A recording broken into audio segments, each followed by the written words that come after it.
Well, it doesn't seem like long ago Mike Zimmer was taking over a Leslie Frazier defense that ranked dead last in the league. After the addition of Linval Joseph and a good draft class or two, Zimmer turned the NFL's worst defense into the #1 statistical unit in multiple categories, specifically yards against, points allowed, and third down stops, where in 2017 they broke the NFL record for third down conversion percentage. After watching the tape, it was obvious. Linval Joseph was a main catalyst to their success, citing the enormous impact a great nose tackle can do to the players around him and at all three levels of the defense. It's no secret now, the team was having so much success on third downs because the simple fact they were able to win on first and second down, putting opponents in third and long situations where Zimmer could do what he does best, which is dialing up blitzes and quarterback pressure in a variety of ways. As Linval hit the 30-year mark, however, his play started to slip. In fact, after a career high in tackles in 2016 with 77, Joseph's numbers dropped every season for the next 3 years straight. And Vikings fans watched Zimmer's defense drop from the best in the league to a rush defense that was bounced out of the top 10 and hovered as a middle-of-the-road team versus the rush, ranking as low as 19th in the league just last season in yards per attempt, the lowest Zimmer's rush defense has been since his first season taking over.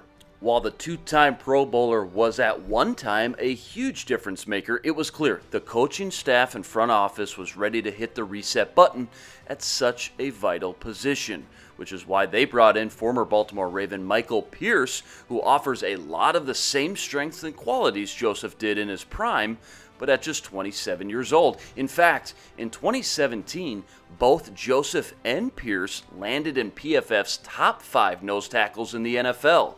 But more crucial was the addition by subtraction, as the move saved the team over $5 million.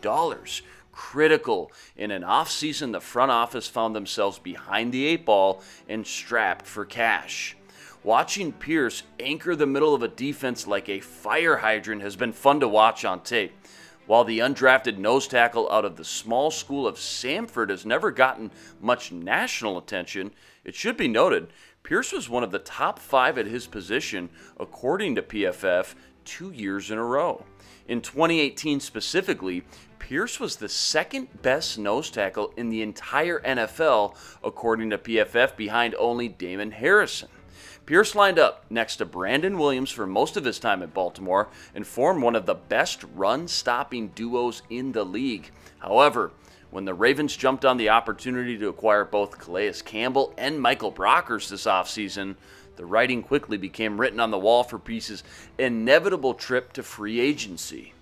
An absolute mammoth at 345 pounds, but more impressive is his stature at just 6 foot even. Pierce's shorter stature is what helps him dominate the leverage game against his opponents and use a powerful leg drive to stonewall blockers in their tracks. Check him out here against not just longer and taller interior linemen, but also some of the best centers and guards in the NFL, like Marquise Pouncey and Patriots Pro Bowl guards Shaq Mason and Joe Thuney. Pierce resembles an immovable tree stump at times, constantly getting lower than his opponent and then jolting them backwards with outstanding play strength and torque, often forcing tailbacks to suddenly stop and restart their path completely, blowing up run plays altogether before they even have a chance to get started. Pierce will start out in Minnesota like he finished in Baltimore as a 2-down run stuffer who holds up great against the point of attack.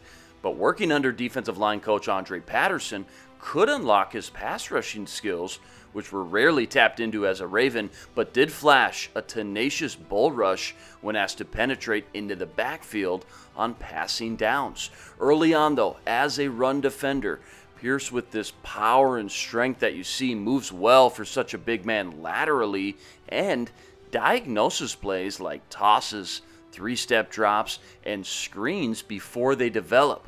Like any great nose tackle, Pierce soaks up double teams consistently and rarely gets washed out.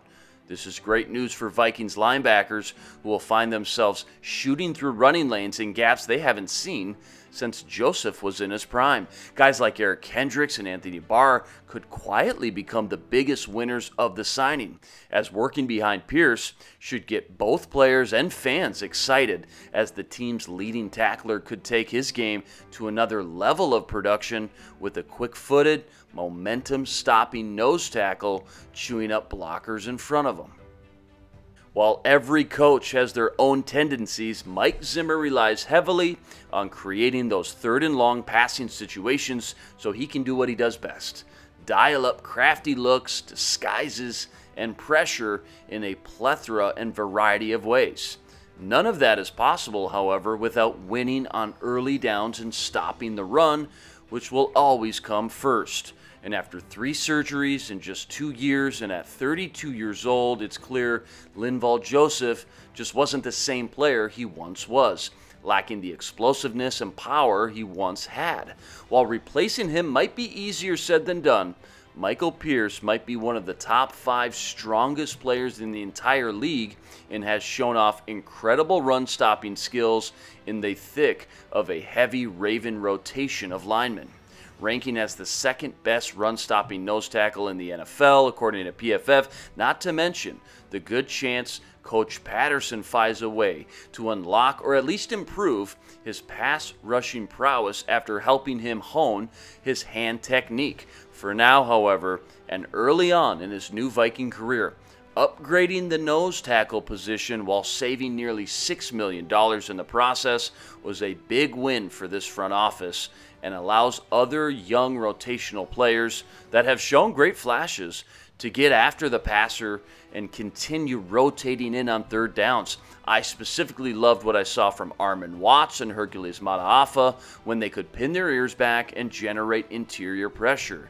Add in rookies like James Lynch, DJ Wanham, and Kenny Willekes, and the Vikings should feel good about transitioning into a new-look defense in what was being called a mini rebuild year.